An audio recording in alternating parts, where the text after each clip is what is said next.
principios de la década de 1970, el mercado aeronáutico era un ambiente extremadamente cambiante y competitivo. Distintos países producían aviones de distintas dimensiones para llenar distintos nichos. Los británicos, que hace tiempo habían perdido el dominio de la fabricación de aeronaves, no pensaban quedarse en la nada. Ellos habían creado el Hawker Siddeley Trident, el VAC-111 y el no tan exitoso pero increíble Vickers BC-10. Al analizar las necesidades del mercado, se dieron cuenta que se tendría que crear un avión que llenara el vacío que había entre los pequeños turbohélices como el HS-748 o el Fokker F-27 y los jets de menor capacidad como el VAC-111 o el Boeing 737. En agosto de 1973, el fabricante británico Hawker Siddeley lanzó oficialmente el proyecto designado HS-146. Al no contar con el dinero suficiente, el gobierno británico aportó un 50% del capital requerido para el proyecto. A cambio, recibirían una contribución por cada aeronave que se vendiera.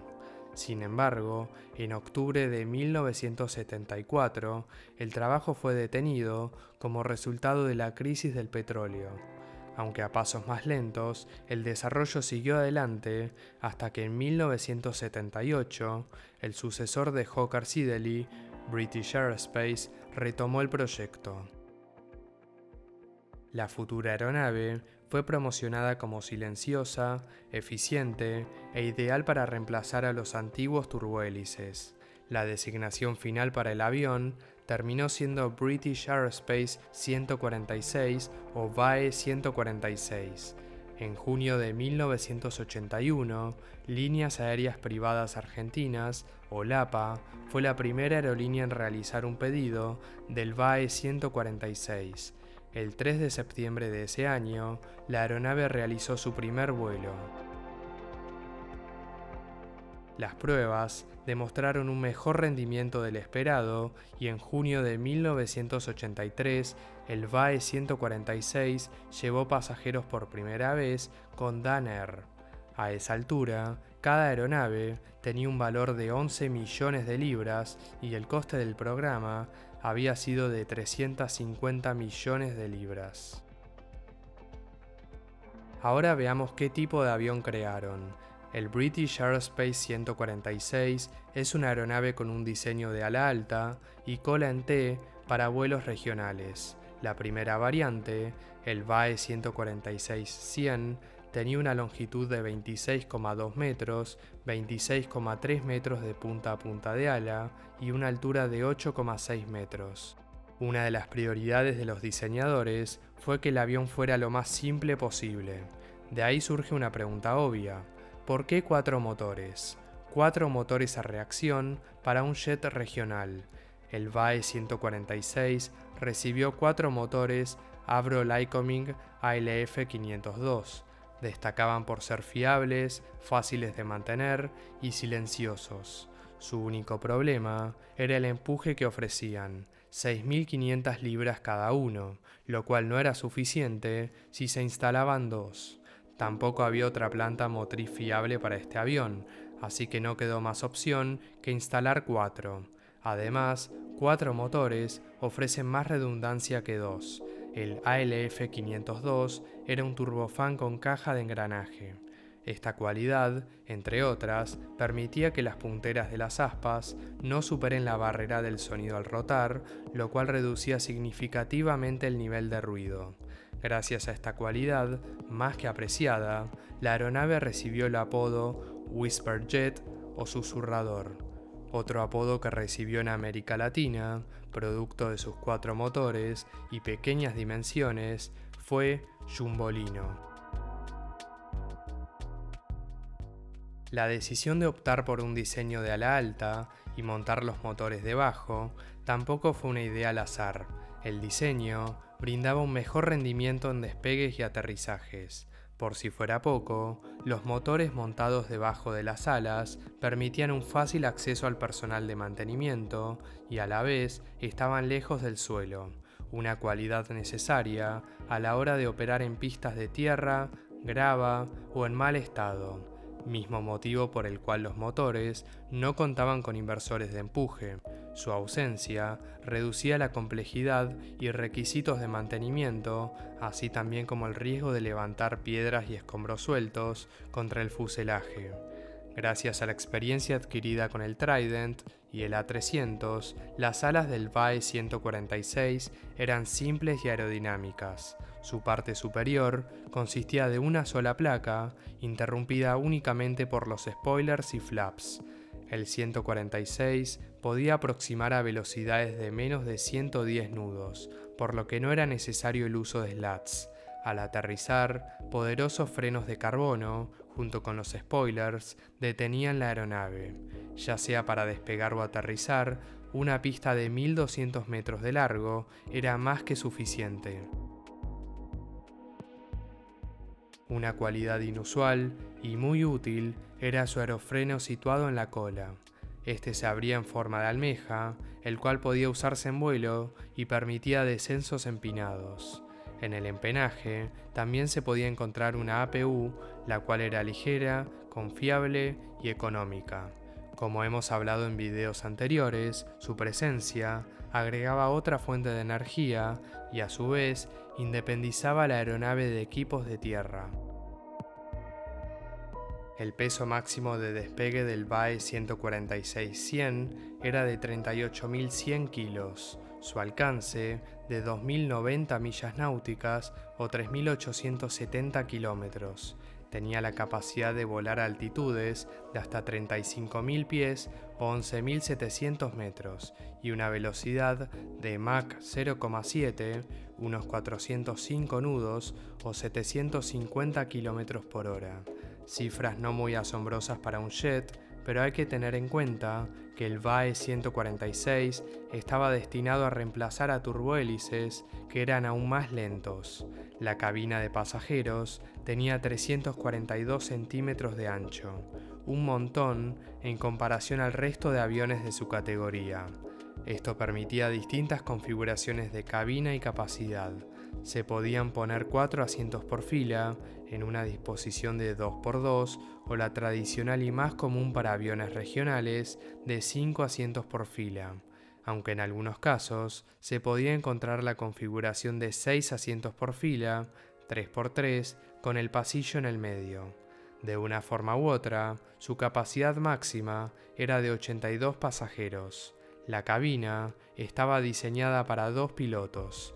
No contaba con nada extraordinario, instrumentos analógicos y comunes para un jet.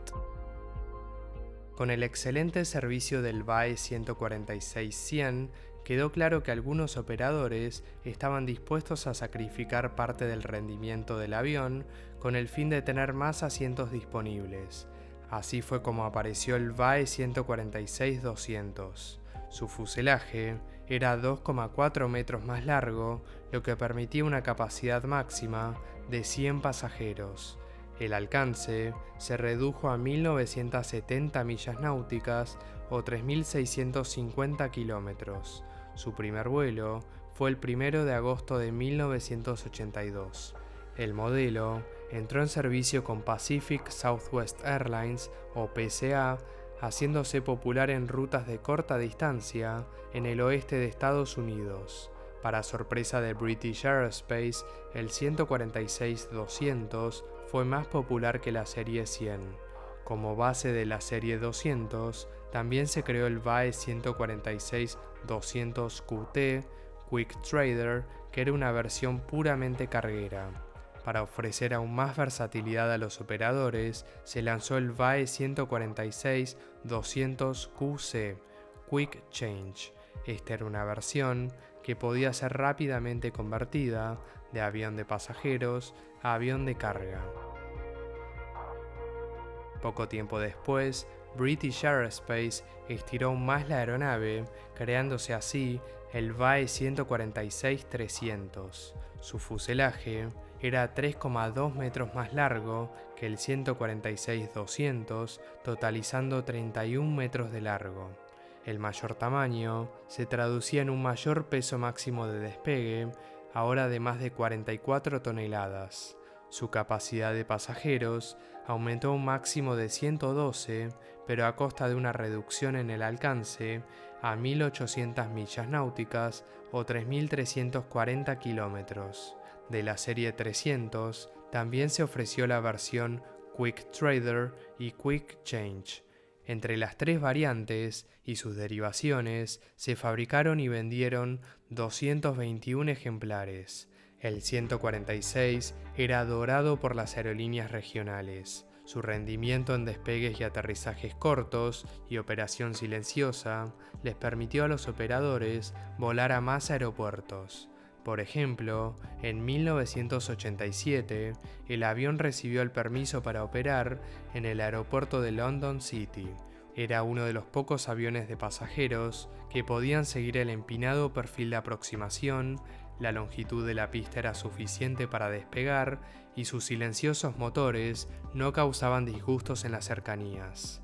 Durante algunos años, este fue el único jet que podía volar a ese aeropuerto. Sumado a esto, estaba el hecho de que el 146 tenía un diseño simple y robusto que se traducía en un mantenimiento menos exigente.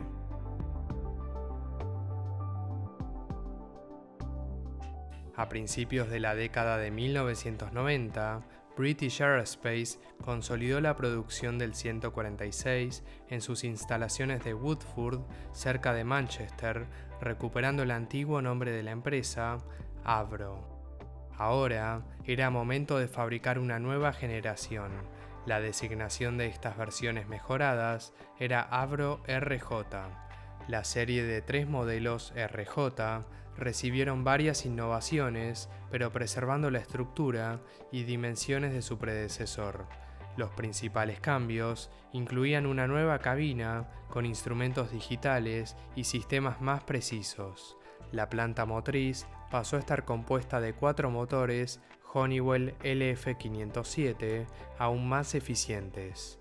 El RJ70 era el equivalente del 146-100, el RJ85, el del 146-200 y por último el RJ100, el de la serie 300. El primer ejemplar de esta nueva generación, un RJ85, realizó su primer vuelo el 23 de marzo de 1992. Crossair se convirtió en el primer operador, recibiendo el primer RJ100 el 2 de abril de 1994. Los RJ se vendieron bien, produciéndose un total de 166 ejemplares entre las tres variantes. Sin embargo, a esa altura, la competencia estaba presionando fuerte. Los Bombardier CRJ y los Embraer ERJ prometían un rendimiento similar, pero con 2 motores en lugar de 4. Al aproximarse el cambio de milenio, BAE Systems canceló la siguiente actualización, designada RJX, debido a falta de interés. Finalmente, en 2002, el último RJ salió de la fábrica. En sus 21 años en producción, se crearon 387 ejemplares, no una cifra récord, pero respetable para un avión con una configuración tan inusual para estar destinado a vuelos regionales. Su registro de seguridad era muy bueno, pero tampoco impune. Se perdieron 14 ejemplares en incidentes y accidentes, totalizando 294 víctimas fatales. Actualmente, hay menos de 100 ejemplares en servicio, transportando pasajeros, carga e incluso agua para luchar contra incendios forestales. Con menos de un tercio de los BAE 146 en servicio, ¿cuánto tiempo más piensan que veremos esta pequeña pero distintiva aeronave en el cielo? Por lo pronto, los invito a suscribirse al canal y estar atentos a más historias de aeronaves.